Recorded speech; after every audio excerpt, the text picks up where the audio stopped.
In the year 2084, memories had become a currency. You could sell your happiest moments to pay rent. You could buy a perfect childhood if you had enough credits. And the most valuable memories? The ones filled with love. Ethan Cole was just an ordinary man, broke, lonely, drowning in debt. But he had one thing left that still had value: the memories of her, his wife, Amelia.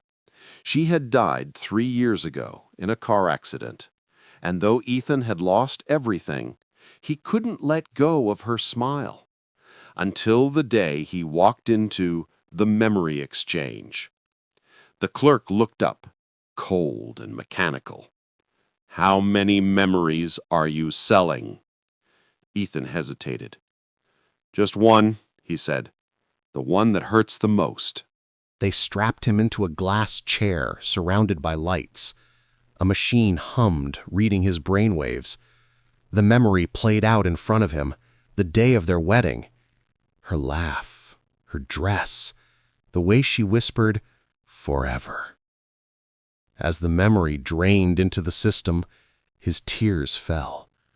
When it was done, the clerk said, "Congratulations, you've earned 50,000 credits."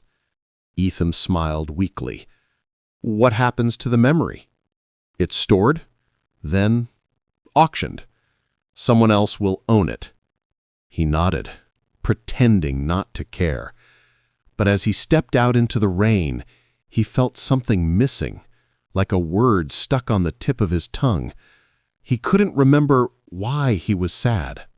With his new credits, Ethan bought a sleek apartment overlooking the city skyline. From the 82nd floor, he could see neon reflections rippling across glass towers. The city never slept, but he did. He slept for days, waking up to silence that echoed like guilt. He tried to enjoy life: new clothes, new food, new company. He even laughed sometimes at jokes that weren't funny, at parties filled with strangers wearing smiles as fake as his own.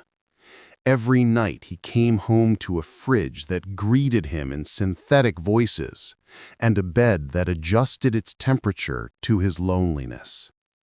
Yet something inside him was missing. He didn't know what, but the world felt colorless, like music with the melody stripped away. One night, while searching through an old drawer, he found a faded photograph. A woman with soft brown hair and eyes that seemed to look straight through time. She was smiling, not for the camera, but for someone she loved. He stared at her for minutes, maybe hours. He didn't remember taking the photo. He didn't remember her name.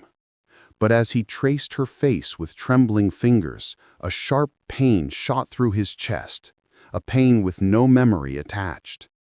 And there, in faint blue ink at the bottom of the photo, was a single word: Amelia. He whispered it aloud.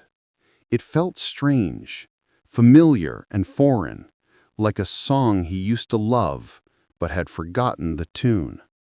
A tear slipped down his cheek. He didn't know why he was crying. Days turned into weeks, but that photo haunted him. He began hearing her voice in dreams, soft laughter, faint whispers. He would wake up reaching for someone who wasn't there. Finally, he couldn't take it anymore. He returned to the memory exchange. The same clerk greeted him with the same emotionless stare.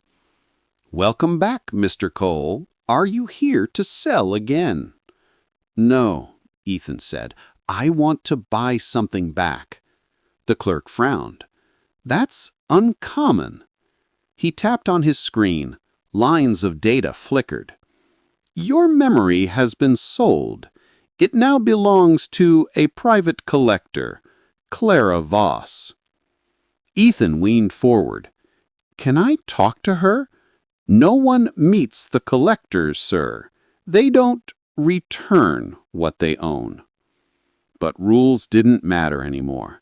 He spent the next month tracing digital footprints, searching every data hub, every black market whisper, until he found her. Clara Voss lived in a mansion on the outskirts of Neon, where the neon lights faded into eternal darkness. The mansion shimmered like glass, every wall projecting holographic memories, thousands of lives, emotions, voices. It was like standing inside someone else's soul, fractured and beautiful. And then, among those glowing fragments, he saw her, Amelia, laughing in sunlight, dancing in a wedding dress that shimmered like gold. His knees gave out. "That's mine," he whispered. "That's her!" Clara Voss descended the staircase slowly. Her presence filled the room, tall, elegant, composed. She looked at Ethan with curiosity, not anger. "You shouldn't be here," she said softly. Her voice was calm, but her eyes were sharp. "I came for her," he said. "The memory. It's mine." She tilted her head. "No, Mr. Cole. It was yours. You sold it." Her tone was almost pitying. "You traded love for comfort. I simply preserved it." Ethan clenched his fists. "You don't understand. I didn't know what I was losing." Clara stepped closer. "I know exactly what you lost. I've lived your memory 100 times." She looked toward the hologram. "When she looked at you that day, it wasn't just love, it was faith. And you sold it for credits."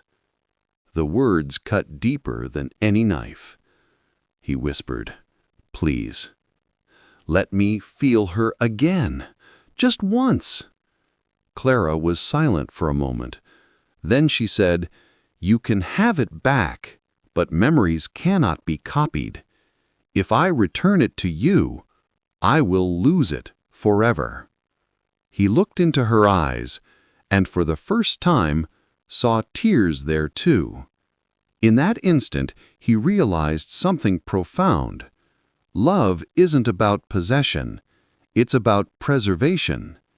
He smiled sadly. "Keep it," he said. "She deserves to be remembered by someone who still feels something." And he turned away, walking into the rain, his tears mixing with the storm. Months passed, seasons blurred. Ethan lived quietly, doing small work, repairing machines, planting gardens on the rooftop. He never spoke her name again. He didn't remember her face, but sometimes, in the rain, he would catch himself smiling for no reason. Then one morning, a small package arrived at his door. No sender, no message, just his name, written in delicate handwriting. Inside was a single data chip. He stared at it, heart pounding. He knew. Without knowing how, he knew. He plugged it into his neural interface, and suddenly, the world dissolved. Rain, laughter, her arms around him. Amelia. She spun in the rain, her hair glistening, eyes alive with warmth.